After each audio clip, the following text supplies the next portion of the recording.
Good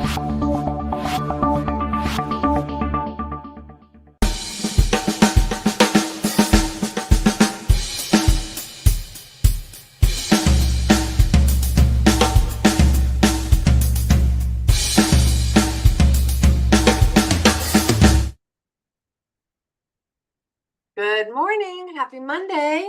It is November 4th. So first Monday of November, I guess. It is. It is. I'm excited to see you. Glad not to be traveling. Oh, you messed up my video. I'll fix that while you, oh, just kidding.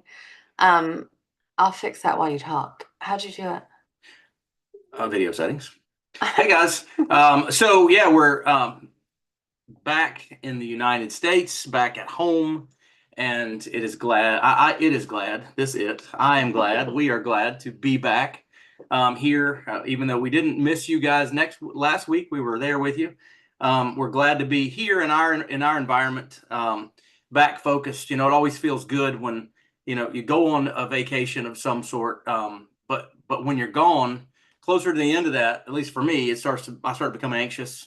Started wondering what I didn't get done that I needed to get done while I was gone, or what happened, while the cat's away, the mice will play, all that kind of thing. And it feels good to walk back into a dirty house and get it straight, get it clean, because the mice were playing while the cats were away. It's just good to be here and to be in this rhythm with everybody.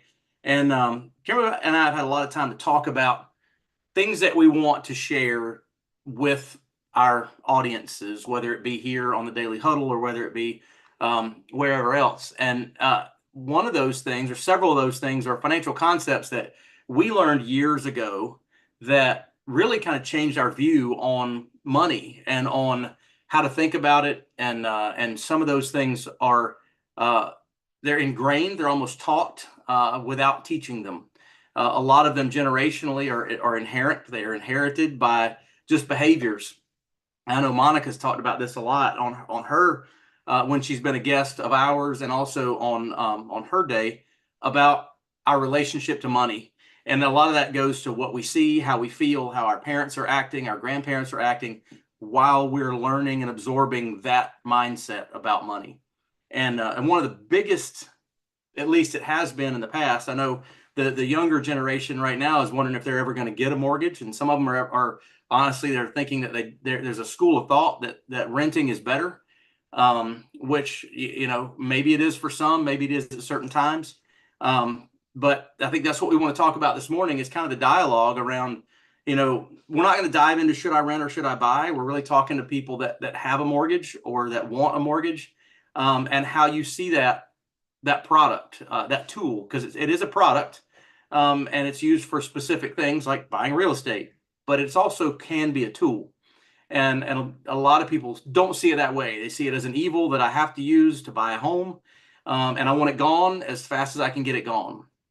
And that might be the right thing for you, but it might not be. And so what we want to do is talk about all the thought processes and all the reasons and the pieces around a mortgage, how it works, what it does, and what's the best way for you to use that tool in your life. And so I bring to you my mortgage expert. Hi. Mortgage loan officer, has been for 22 years now. In my personal opinion, the best in the business. But this is my bow. I have she's my expert guest today. But yeah, I mean, I've been in the mortgage business. I was a mortgage loan officer and was very involved with all those kind of things up until the rules and the laws changed years ago, and I didn't have the patience to go get another license. And Kimberly dove right in and did all those kind of things. So we both understand the concepts, but and we'll bounce back and forth. But that's really what we want to talk about, is the mortgage, and what is it, and how is it, how does it work, and what should I do with one if I have one. I think we need to start at the very beginning, right? Where money is mathematical, not emotional. Mm-hmm. But everything that we do towards our money is emotional, not mathematical. We cannot flip that switch. We cannot flip it around and say, does this mathematically make sense? Emotionally, right? We are taught, especially, it might be changing some now, but my parents still have a pension, your parents still have a pension. So we were raised and the generations before us were raised, and probably, everybody in our age group, to grow up, get a job, work somewhere for 30 years, get a 30-year fixed rate mortgage, pay your mortgage off. When you retire, you rock on your front porch and you don't have to worry about paying your mortgage payment anymore. I don't think that's reality at all now going forward. Did that work in the past? Was that as amazing for my grandparents? Yes. They lived in the same house their entire life. I'm sure they had a mortgage, paid it off, and they were able to live off of their Social Security and whatever small pension they had from whatever jobs that they worked. That was reality for them. For us, most people work 5 to 7 different jobs during their career. So they don't have the pension, even if pensions were there, which they aren't, right? They don't have the pension. They don't have the stability of that guaranteed retirement income. And they don't live in the same house for more than 5 to 7 years. They either move, most people move or refinance every 5 to 7 years, period. So it doesn't make sense to get a mortgage that we're just going to throw all of our money into and pay it off. And then in 5 years or 7 years, do it again and do it again and do it again, because it just resets what we're doing. Well, let's talk about why that doesn't make sense, first of all. Because if I have, and we're going to use a house that probably doesn't even exist at this point from a simple math perspective, but if I have $100,000 in cash and I want to buy a $100,000 house, and I throw that $100,000 in cash in that house and it sits there for 5 years, and then I sell it and I make money, right? But did my money make money in that situation? And I think that's the question. And I was going to say this, but before you answer the question, I want to ask all of you, and you can unmute and answer me if you want to, or you can just pontificate. But what is the rate of return on equity? What value does equity have as a rate of return? Does it have value? What is the rate of return on equity? The rate of return on equity is 0. And that's what I was trying to explain. Yeah. Would you invest in any investment that returns 0%? Now, what do we mean by that? So if you think of a mortgage as a tool in this situation, and because it is, I'm assuming in this particular example that we all have $100,000 and we're about to buy a $100,000 house, and we're trying to make a decision on how to do that. And so in that situation, if I take that $100,000 and I buy that $100,000 house and I don't have a mortgage payment, I live in that house for 5 years and I sell that $100,000 house for $200,000. Did my $100,000 investment double in value over 5 years? My $100,000 did not. The house that I acquired doubled in value over 5 years. My $100,000 only allowed me to own that asset and allow it to double. Now, a mortgage is one of those tools that it's a rare thing when you talk about real estate and real estate investments.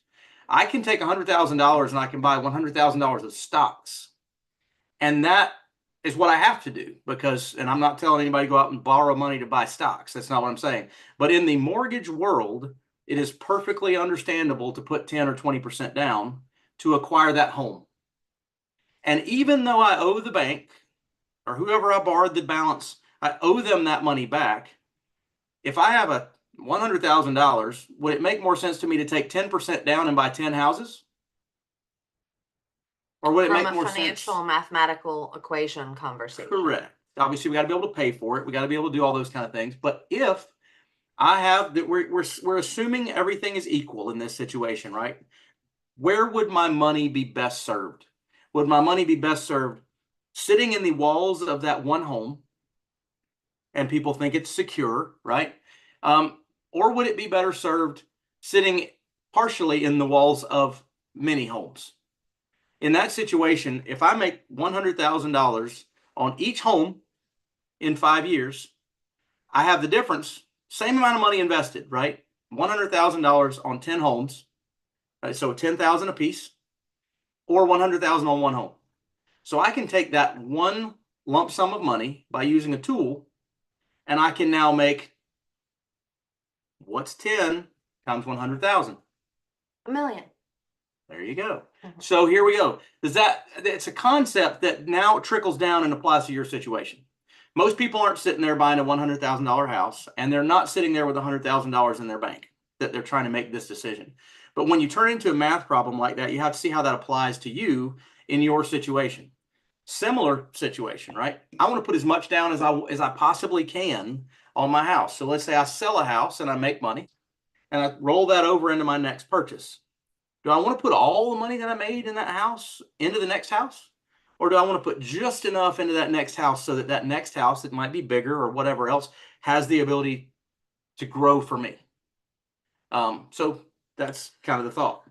And I think it's important when you're getting a mortgage or evaluating your financial situation that you speak with someone that understands all of it, right? That they understand how to use everything that you have in your portfolio as a financial tool for you. I've had this conversation pretty emphatically for 22 years, right? Because I'm a big proponent of have the longest, cheapest mortgage you can ever have and never pay it off, right? Just pay that payment and allow the difference to grow for you somewhere else. You're still going to have the value of your house conceptually is still going to appreciate regardless of how much I owe. If I owe $200,000 on my house and it's worth 200,000, it's worth 200,000. If I owe $200,000 on my house or if it's my house is worth 200,000, I owe nothing, it's worth 200,000. What I owe on my house does not affect the value, right? The value goes up and down based on the market, based on the real estate market, just like the stock market or whatever, right? So what makes the most sense? And again, like I said, I've had this conversation emphatically for years and years and years and years, and I truly believe it should be used as a financial tool. We've talked about this a million times, but most people's biggest asset and biggest liability is their home, right? They have the most value in it, especially if you've had it for the last few years, but it's also the biggest expense and the biggest debt, if you think about it from a debt perspective, that they've had forever. So what makes the most sense? Ultimately, people are going to do what they want to do. My job is to teach you. It's your job to make an educated decision because I've given you all of the facts and all of the tools and all of the talking points and hopefully convinced you not to make an emotional decision, but to make a financial decision. So if ultimately we have this conversation and my clients are like, great, that's fine, but you're crazy, I'm paying off my house. Great, pay off your house. Fine. At least you understand the mindset behind it. But I think there's a couple of things to think about that from that perspective. We've talked before about how much it's going to take someone to retire, right? And we've talked about before that most people feel like $1 million is their magic number. If I had $1 million, I could live the rest of my life comfortably and never have to worry again, right? Most people will never get $1 million, first and foremost. I hate to burst the bubbles, but that's the truth. But even if they had that, then if we go by the retirement withdrawal rule, the rule of thumb says you can only withdraw 4% per year to sustain that money for a 30-year period of time in your retirement, right? Nobody wants to go back to work after they retire. So if I pull 4% of $1 million, that's only $40,000 a year, and most people can't live off $40,000 a year. So when I hear people that are double mortgage payments, right, they're overpaying their mortgage and their entire goal is to pay that off, it makes me want to scream. Like it literally makes me just want to shake them with everything in my body because they could put that money to work for them. They could allow that money to grow. They could build that nest egg. And then at the end of the day, if you've got plenty of money at retirement and you want to pay your house off and it makes sense financially, because it's a mathematical conversation, not an emotional conversation, do so. But like Zach said, your equity, hopefully, probably, at least over the long term, is appreciating on your home. So you are growing in value there, right? Based on what the market does and how long you hold it. But if you take that difference, and you got to pay your mortgage payment, obviously, or then you don't have that house. But if you take that difference and instead of overpaying that mortgage, you allow that money to work for you in a different space and you allow that rate of return to grow for you and compound for you as well, you have two assets growing for you instead of just one. The other question that we have to talk about paying off your house is, what are your risks if you pay off your house? So is it a psychological relief? Yes. People say, my house is paid off. I am confident that I can live here for the rest of my life and it will never go away. And that is a big peace of mind. Zero question. Is it emotional? Yes. But sometimes emotions matter, right? Sometimes that psychological relief is the most important thing that we can do for ourselves. You still are going to have expenses, right? You still have utilities, you still have taxes, you still have insurance, you still have repairs and maintenance, things like that. So your house will never be free, but it'll cost you less. Do you save money on interest? Yes, of course you save money on interest, right? So that is a pro of doing that. But what happens if I put all of my extra money into my house because I want to pay that off and I want that to be gone in 30 years when I retire, and I put all of my extra money in my house and then I have an emergency? How do I get the money out of my house? Because if it's worth 300,000 and I paid it off, I put 300,000 in it conceptually, right? To make that happen. So that's my $300,000 in there. How do I get it out? What are my choices? What are my options? You have two. You're like, oh, sorry. Soapbox, can you tell? You have two. What are they? You can sell it, meaning your house, or you can refinance it. You have to literally qualify financially to the bank to get your own money out of that asset. That's one of the biggest things that we see from people that double pay their mortgage when they're not preparing in other ways, is that when they have a need or they have an emergency, now they're looking at spending borrowing fees, they're doing refinances, they're paying costs to get their own money back out. And they're still subject to the market. They're very much interest rates, values, like there are so many pieces to this, and I think we should probably break this down a little bit and talk further about it. But one of the things, the biggest misnomers of paying off a house, first of all, way back in the day, the mortgage was, we'll tell your granddad's story. That's where I'm going. But the mortgage was not even something that a lot of people used. A lot of people would buy a house, they could afford to actually buy it. And then as what's continued to happen, as real estate appreciation outpaced our increases in income, the ability to buy a home was not as readily available without borrowing funds. And so the mortgage became necessary for the average person to be able to have a home. And that's continued, that trend's continued. Amortization schedules have gone from a 5-year mortgage to a 10-year mortgage to a 15 to a 30. And guys, if you don't know this already, the 40-year amortization schedule is becoming a very prevalent product and has been around for years, but now it's really kicking in. It's been in California for a long time because people just could not afford to make a 30-year payment on some of the home values. So we have so many things that you have to think about from that perspective. But the point I want to make is one of the big reasons that folks want to pay off their mortgage is because right now it is their biggest expense, right? And they think about today. So let's say my mortgage payment's $1,500 a month. That's a big chunk, right? Hopefully that's more than 2 cars. That's more, if in that household. So if you think about that right now, but in 30 years, my payment is still going to be $1,500 a month. Now, is that going to be my biggest payment at that point in time? My granddad borrowed money, bought a home, paid it off quickly. And we were talking about this years later, and he was like, yeah. I said, well, what was your mortgage payment on that you doubled and tripled to pay off in a hurry? It was like $287 a month was his mortgage payment. And his car payments and all those other kind of things were more than that at that point in time. But that was the school of thought he was raised in, and that was the time frame. But when you think about that payment in 30 years, every year with inflation, that payment stays the same, right? If you got a 30-year mortgage and you just keep that payment the same, your house is still growing in value or dropping in value, regardless of the housing market. But at the end of the day, at the end of 30 years, you've had that house for now what is a very small payment, more than likely, in comparison to the rest of the expenses in your world. And so thinking about it from that perspective as to where should I focus, what should I do? We're not saying that if, and I always used to say, don't pay off your house yet, right? Let's get all these other ducks in a row. Let's get all these other things. And that's why we've been passionate about this for a long time, because we've talked to folks for 20 plus years. They're so blinded and emotionally. They're paying double mortgage payments to, now let's say a mortgage rate would be 6.8% or whatever. It's been much lower than that in the past, but they're paying double mortgage payments even setting up schedules for that, or buying at a 15-year mortgage rate when instead of a 30, which kind of is a whole nother thing, it sticks you in a higher payment that you can't fluctuate. You can always refinance the 30 years and pay a 15-year payment. And then if you have a need, you can drop down and pay that 30-year payment. So learning how to use this is really, really important. But what I was going to say is we see people double paying their mortgage and paying minimum payments on credit cards. And it's not uncommon at all.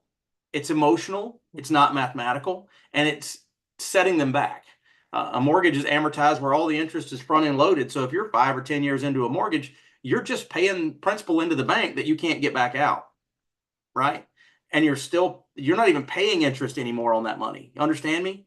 Once you're that far into a mortgage, all you're paying is your principal because you paid all the interest already. But credit card interest is calculated differently. It's calculated as a daily periodic rate that calculates in most places average right now 28% per year that you're paying on that money. So when you see people not understanding the concept and wanting to pay that principal off that they've already encumbered all the interest on, instead of paying that interest that's accruing daily, that's a big thing that I like to make sure people understand. So that's why I say don't pay your house off yet. And again, if you have enough money in retirement and you're like, hey, I want to pay my house off, great, do so then.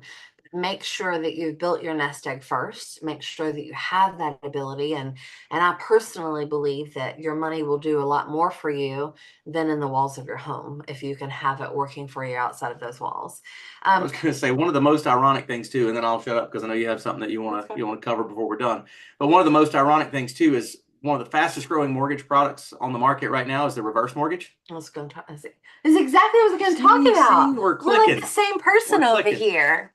Which, if you understand what a reverse mortgage is, it's you taking out the equity of your home to pay yourself an income, which is the reverse of what we've been trying to do for however many years, is to pay it off.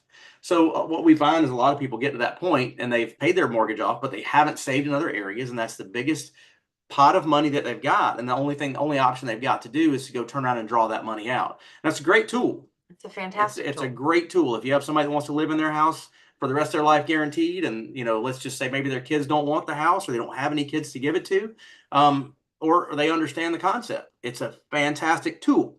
And it is simply that. It is a tool. And just a little nerdy part of that, proceeds of a loan are not taxable. So if you are pulling that income out of your mortgage every year because you did pay it off, then that is not a taxable reporting situation on your taxes. So I always, anytime I can not pay taxes on money and income, that's a big deal. So that's if you did pay it off, I think that's a great way to use it as a tool. There are other tools out there now, like there's one called the all-in-one mortgage. If you do want to pay your house off, or you can't stomach the interest that you see on that amortization table, and you're going to pay all this interest for so long, and you have income that's coming in, the all-in-one mortgage is a great option as well. So basically it combines like a home equity loan and a checking account all in one.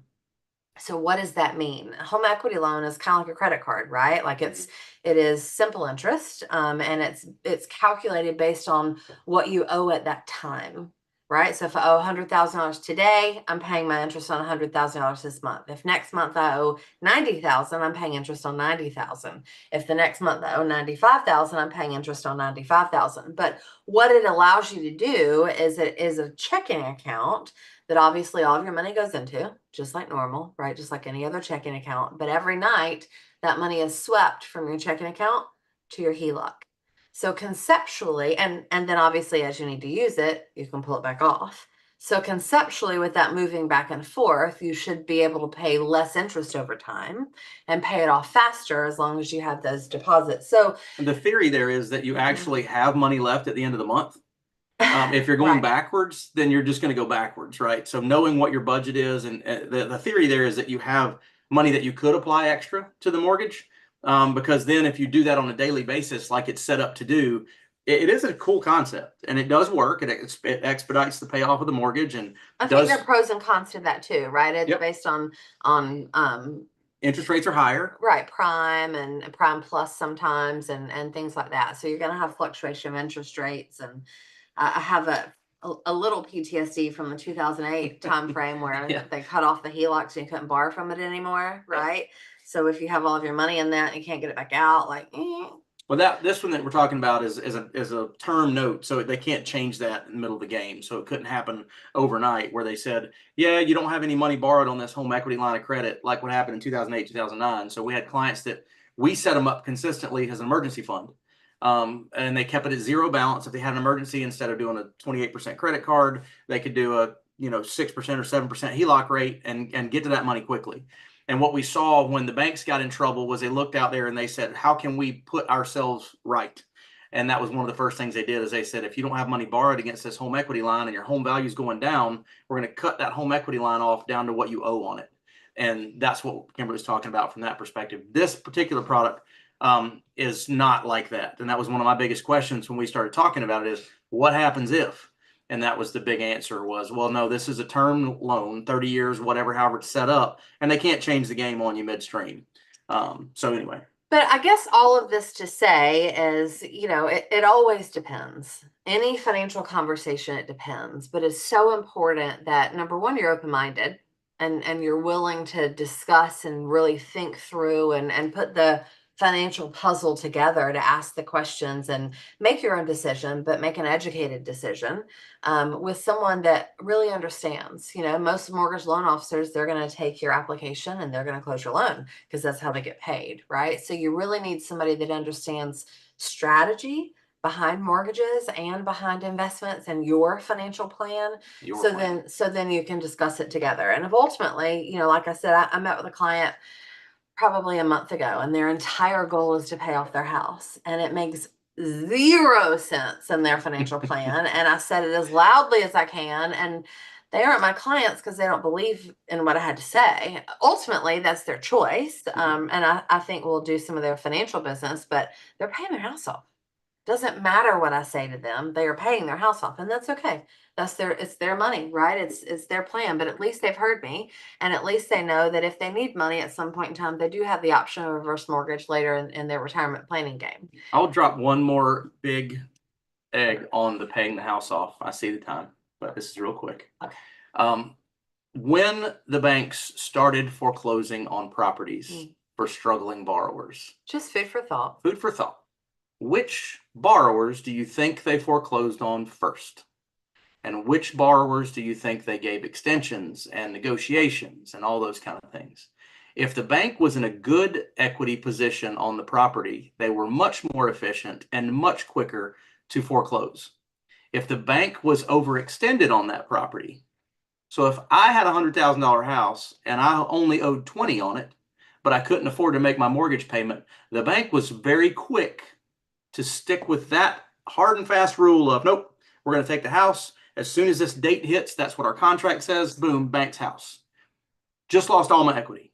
But if I had a 95% loan and a 5% down payment that I had put on that home, and the house was decreasing in value, they were extending, waiving late fees. They were talking about mortgage modifications. They were talking about anything to get that borrower to continue to make payments, because there was not. You can't fault them for it. No, it's business, right? But you got to understand, it is mathematical, not emotional.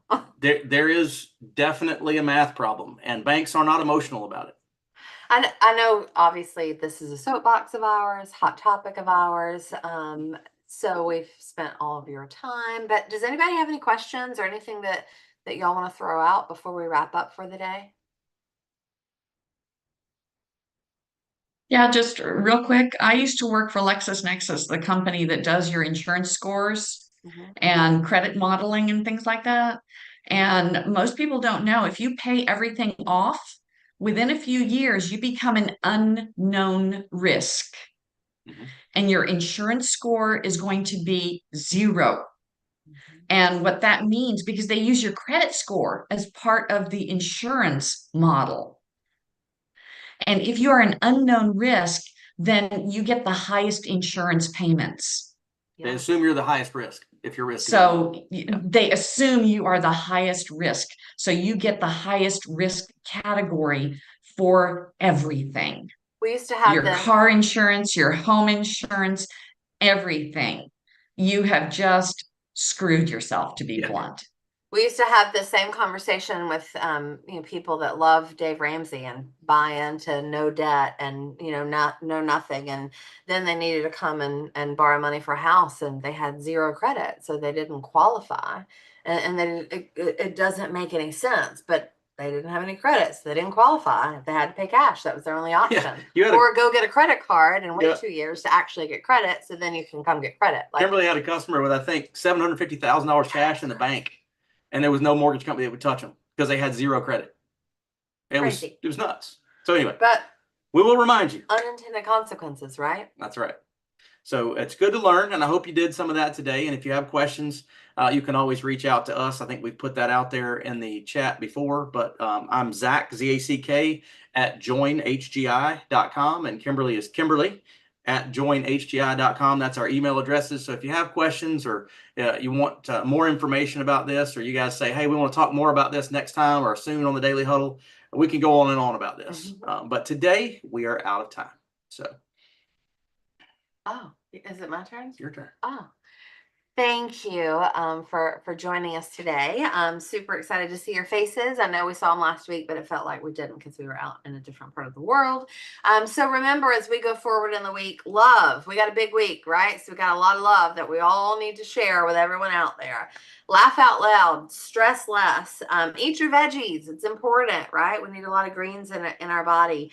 Give, sleep, move. And finally, especially tomorrow, right? Take your pause between stimulus and response. And you think people are going to be that upset about the college football rankings? Yeah. One way or another, they're going to be upset about it. Yeah, for sure. But anyway, check yourself before you wreck yourself. We will see you same time, same place tomorrow on the Daily Huddle. Thanks for joining us today. Bye, guys.